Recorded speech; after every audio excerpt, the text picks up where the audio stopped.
जादुई चिराग आरव की रहस्यमयी यात्रा। बहुत समय पहले विंध्याचल की पहाड़ियों के बीच बसे एक छोटे गांव पथरिया में एक लड़का रहता था, आरव। वह बहुत ही साधारण परिवार से था, परंतु उसके दिल में हमेशा कुछ बड़ा करने की चाह रहती। गांव के लोग उसे अक्सर ताना देते, तेरे बस का कुछ नहीं आरव, तू तो जीवन भर हल चलाता रहेगा। लेकिन आरव की आंखों में सपने थे और दिल में विश्वास कि दुनिया में कुछ ऐसा है जो उसकी जिंदगी बदल देगा। एक दिन जंगल में लकड़ियां काटते समय आरव की नज़र एक अजीब सी गुफा पर पड़ी। गुफा के मुहाने पर एक अजीब नीली रोशनी चमक रही थी। डरते डरते वह अंदर गया। अंदर पत्थरों पर अजीब नक्शे और चिन्ह बने थे, जैसे कोई प्राचीन भाषा हो। गुफा के बिल्कुल बीच में धूल से ढका एक पुराना पीतल का चिराग रखा था। आरव ने झिझकते हुए उसे उठाया और साफ करने के लिए रगड़ा। तभी धड़ाम, गुफा में गूंज उठा एक तूफानी शोर और नीली आग जैसे रोशनी फैल गई। उस रोशनी से निकलकर सामने खड़ा हुआ एक विशालकाय जिन्न। जिन्न की आवाज़ गूंजी, ओ मानव, तूने मुझे आज़ाद किया है। मैं तेरा दास नहीं, पर मुझे 3 अवसर दूंगा, 3 इच्छाएं जो तेरी तकदीर बदल सकती है। मगर सावधान, हर इच्छा की एक कीमत होगी। आरव का दिल जोर से धड़कने लगा। 3 इच्छाएं? वह तो पूरी दुनिया बदल सकता था। पहली इच्छा उसने सोचे बिना बोल दी, मुझे अमीर बना दो, इतना कि गांव का सबसे बड़ा जमींदार बन जाऊं। जिन्न ने हाथ घुमाया और पलक झपकते ही आरव के घर में सोने चांदी से भरे संदूक आ गए। गांव के लोग हैरान रह गए।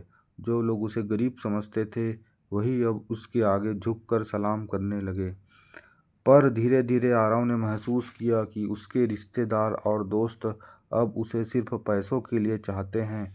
उसकी माँ बोली, बेटा, दौलत से सुख नहीं मिलता, प्यार और अपनापन ही असली दौलत है। आरव सोच में पड़ गया। आरव ने सोचा, अगर लोग मुझे दिल से चाहें तो यही सबसे बड़ा सुख होगा। उसने दूसरी इच्छा की, जिन्न, मुझे ऐसा बनाओ कि सब लोग मुझे प्यार करें, इज्जत करें। जिन्न ने मुस्कुराकर कहा, ठीक है, मगर ध्यान रहे, हर इच्छा के साथ भाग्य का खेल बदलता है। इसके बाद आरव सचमुच गांव का सबसे प्रिय व्यक्ति बन गया। लोग उसे आदर देने लगे, बच्चे उससे खेलना पसंद करने लगे, यहाँ तक कि पड़ोसी गांव से भी लोग उसकी प्रशंसा करने आने लगे। लेकिन कुछ समय बाद उसके दुश्मन भी बढ़ने लगे। जो लोग उसकी बढ़ती इज्जत से जलते थे, वे उसे गिराने की साजिशें करने लगे। एक रात वही गुफा फिर से नीली रोशनी से चमक उठी। जिन्न प्रकट हुआ और बोला, मानव, अब तेरी आखिरी इच्छा बची है, सोच समझ कर मांग, यही तेरी किस्मत का फैसला करेगी। आरव बहुत देर तक सोचता रहा। उसने देखा कि दौलत और इज्जत दोनों ही अधूरे थे। उसके दिल में सच्चा सुख सिर्फ अपनी माँ की मुस्कान और गांव की शांति देखकर मिलता था। फिर उसने गहरी सांस लेकर कहा, जिन्न, मैं तीसरी इच्छा में बस इतना चाहता हूँ कि मेरे गांव के लोग हमेशा खुश रहे, किसी को भूख, प्यास, दुख या डर ना हो। जिन्न की आंखों में चमक आ गई। उसने गंभीर स्वर में कहा, मानव, तूने अपनी खुशी से ज़्यादा दूसरों की खुशी को चुना है। यही सबसे बड़ी जादूगरी है। जिन्न ने गुफा की छत की ओर हाथ उठाया।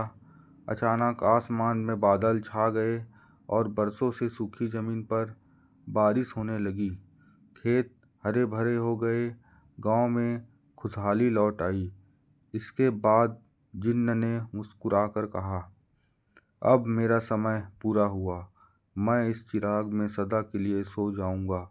लेकिन याद रख, जादू चिराग में नहीं बल्कि इंसान के दिल में होता है। और देखते ही देखते चिराग की नीली रोशनी बुझ गई। आरव ने समझ लिया कि असली जादू निस्वार्थ भाव, प्रेम और त्याग है। वही सुख देता है जो दुनिया की कोई भी दौलत या ताकत नहीं दे सकती। उस दिन से आरव सिर्फ अपने गांव का नहीं बल्कि आसपास के सभी गांवों का सबसे प्रिय इंसान बन गया और उसकी कहानी पीढ़ी दर पीढ़ी सुनाई जाने लगी। आरव और जादुई चिराग की कथा।